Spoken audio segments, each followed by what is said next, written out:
Molt benvinguts a la nostra mèdia conversa d'avui. Només conèixer-lo en pocs moments ja vaig tenir la sensació que ja el coneixia abans. Es veu una persona realment activa, emprenedora, molt comunicativa, d'aquelles persones, com deia, que sembla que ja les coneguis d'abans. Ell és molt conegut, especialment al barri Santana, perquè va néixer allà i perquè és d'allà, però aquí al nucli antic també, perquè ha estudiat i té molt bon record d'aquí de l'escola Marià Manent, molt a propet d'aquí on ens trobem ara. Quan vaig preguntar per saber coses d'ell, em van dir que era una persona molt treballadora i que la seva reposteria era impressionant, que els agradava moltíssim. Ell és forner, pastisser i potser podríem dir també ara que és focaccier. Crec que m'ho he inventat, però bé, en tot cas fa focacces i precisament estem aquí, a la focacceria d'aquí de Premià de Dalt, que porta el Paco Muñoz. Bon dia, estem encantats d'estar avui aquí al teu establiment. Benvinguts i jo també estic encantat de parlar amb vosaltres. Una cosa, Paco, fa molts anys que et dediques a ser forner. Tu de sempre havies pensat que volies ser forner, fer aquesta professió? Home, si digués això seria mentida. Jo pensava d'altres coses. Jo volia ser astronauta de petit, però bueno, estic una mica massa lluny ja de la lluna.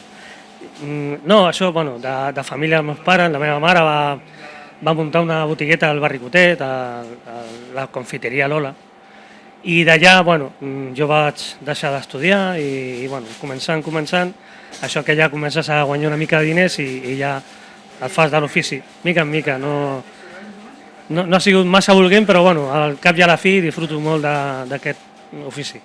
Sí. L'ofici és bonic, però jo crec, no sé, ara m'ho diràs, el tema de l'horari. El tema de l'horari és el que potser d'alguna manera, a veure, quan nosaltres ens despertem, tu ja ho tens que tenir tot a punt, no? I per tant, com ho portes això? Bueno, això són moltes hores de feina, evidentment, però també t'has de recolzar un bon equip. Jo tinc un equip boníssim, la Irene, la Laia, la Mariona, la Georgina m'ajuden molt, estic molt content i molt orgullós d'elles. I ens ajudem, ens organitzem i bueno, fem que sigui tot molt llevadero. Sí. Però sí, moltes hores, molt sacrificat. Com més festa té la gent, més treballem nosaltres, gràcies a Déu.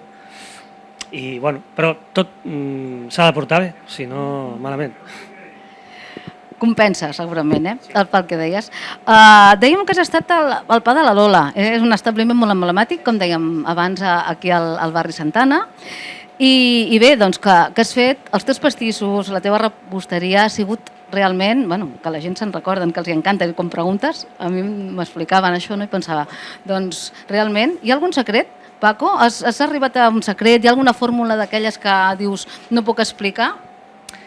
No, fórmula, realment és... La pastisseria s'assembla molt a tot arreu. El secret és ser honest i tenir una bona matèria prima. Ser honest amb els temps de fermentació, ser honest amb com s'han de fer les coses, el temps que triga.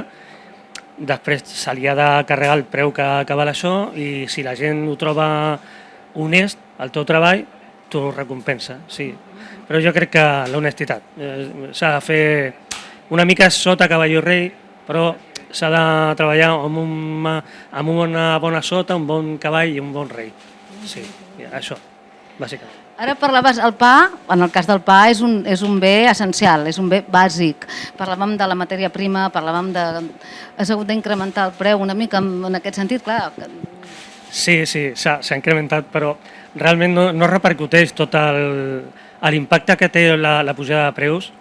Això que es diu que s'ha pujat un 15%, jo no soc economista ni matemàtic ni res, però jo no puc repercutir tot el que m'han pujat a mi, el preu de la llet, de la nata, tots els greixos, la llar de porc, la mantega, sí, és una barbaritat. I la farina, l'oli d'oliva, no sé quina relació té l'Ucraïna amb l'oli d'oliva, però bueno, és una barbaritat.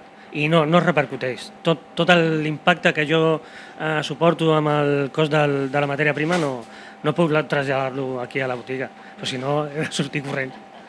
Però bueno. Les coses canvien, Paco. tu portes molts anys en aquest ofici. Abans hi havia pans, teníem pa amb sal, sense sal, ara tenim mogollon de pa, tenim moltes varietats, i no només això, sinó que a més, Paco, tu fas focaccia, que això és una cosa autòctona d'Itàlia, és a dir, una cosa de... I realment, explica'ns. ¿Qué hace una chica como tú en un sitio como este? Bueno, no, això va ser una idea que vam tenir un bon amic meu, el Fabio, que el coneix també tot aquí al poble, i bueno, com et dic, ell sempre tenia la inquietud de que, bueno, em coneixia, sabia que treballava bé i bueno, vam pensar en el projecte aquest de fer alguna cosa nova que no fes, perquè forns de pa i pastisseries hi ha, però algú que fes alguna cosa nova, era la focaccia, i a ell li agradava molt.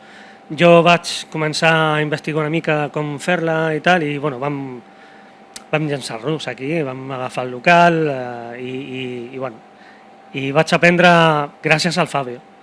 Bueno, gràcies al Fabio ja estic aquí, vaja. Sí. Molt bé, el tema de rebosteria, de pastissos, també ha canviat molt. Abans hi havia també, sí, el tortell de nata, jo recordo, els pastissos de trufa, però tampoc... I ara no vegis. Clar, perquè ara has de fer un ventall de coses enorme, perquè tothom té molt a triar i amb molts puestos a triar. Llavors aquí tenim no sé, una bona varietat de gènere i no pot, o ets molt bo en una cosa només o t'has de prestar a allò que vulgui el client. I aquí jo crec que ve algú i troba pràcticament de tot. I costa molt, ja tornem al tema dels horaris, de sacrificar-te, de que has de fer això. Si un client pregunta el que sigui, nosaltres sempre fem el possible perquè es porti allò que demana. Però, clar,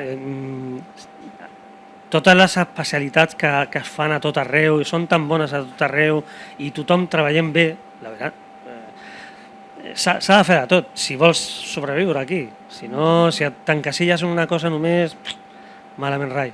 El que dèiem, no, en un món tan competitiu, que sempre van sortint coses noves, que els ingredients canvien, que les presentacions canvien, que tot... Per tant, és el que dèiem, t'has d'anar innovant, has d'anar renovant, has d'anar investigant. Sí. Això, bueno, hi ha una gran eina ara que ja tenim accés a la informació immediata. A YouTube hi ha molt canal de YouTube amb gent molt interessant que sempre està disposada a altruistament ensenyar coses noves i tal, i bueno, però sempre s'ha de comptar una mica amb l'empenta aquesta de voler aprendre una mica també. També és veritat que ara fan molts seminaris a tot arreu. Jo he sigut molt de temps soci del Gremi de Pastisseria de Barcelona. Claudi Uñó és un gran professional que ensenya molt bé i és el director, o era, fins que jo era del Gremi, era el director de l'escola de pastisseria allà. No sé, per sort ara tenim molta facilitat per accedir a continguts, a coneixements, a matèries primes, a experimentar, no sé, i si a sobre ets una mica així que t'agrada aprendre i tal, bueno, sempre hi ha coses molt interessants de fer. El Paco volia ser astronauta, finalment ha estat forner. Explica'ns l'experiència, jo suposo, ho canviaries ara?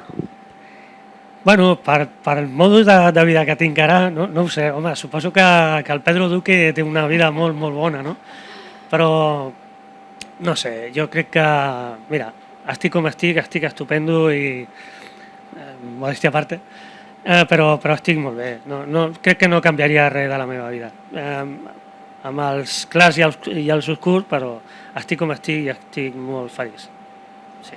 Moltes gràcies, Paco. Fins sempre. A vosaltres, un plaer. I quan vulgueu, aquesta és casa vostra.